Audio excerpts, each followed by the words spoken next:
Anthony, this is very historic. This is the first time in at least 20 years that someone charged with capital murder and the killing of a law enforcement officer has been released on bond here in Harris County. And I'd say it's pretty clear that that tornado touched down right here. This used to be a two-story house. And as you can see here behind me, there's smoke billowing out of this tree line. We've seen these conditions change very quickly since we got out here about 15 minutes ago. And police say a security officer chased that burglary suspect across San Felipe into an alleyway. Rashi, it really is crazy to think that papers just like these were laced with K2 and then snuck into the Harris County Jail. At least a couple dozen of them, according to this search warrant here.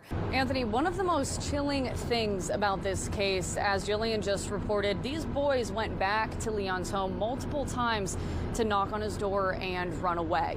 And investigators say the last time that they went, Leon was waiting for them in the shadows, armed and ready. Congressional map that could flip 5 U.S. House seats red ahead of the 2026 midterm elections. This is where part of that roof ended up. This is one of the clubs that authorities say was essentially operating as a brothel. We got a close look at the team that is targeting violent illegal immigrants in our area. Montgomery County Emergency Management, I just got an alert on my phone a few minutes ago. I'll read it out loud to you. Right here behind me near this intersection, when deputies say they performed a pit maneuver on that suspect, crashing him out, and they say when he got out of the car, he just started firing. You can see some deputies here. They're just kind of cleaning up the last of that crime scene tape over near this gas station. And if we turn around and look at this parking lot, this entire parking lot has been a huge scene for several hours. Bond has yet to be set for Gonzalo Leon Jr., who's charged in this case,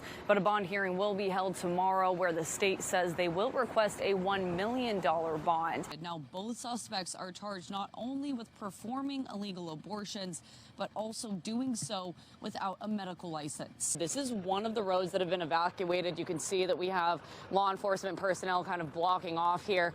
And I know that this Jeep belongs to one of the evacuees that we spoke to earlier. So it looks like there's a line of cars out here waiting to get back into their home. This woman entered the west end of the church right here behind me with a trench coat on and a backpack with that child with her. You can just imagine how scary that picture is. There's just as much burnt rubble and debris here as the day of the fire months ago. And while it was always believed that this fire was set intentionally, who set the fire is a question that investigators think they've answered.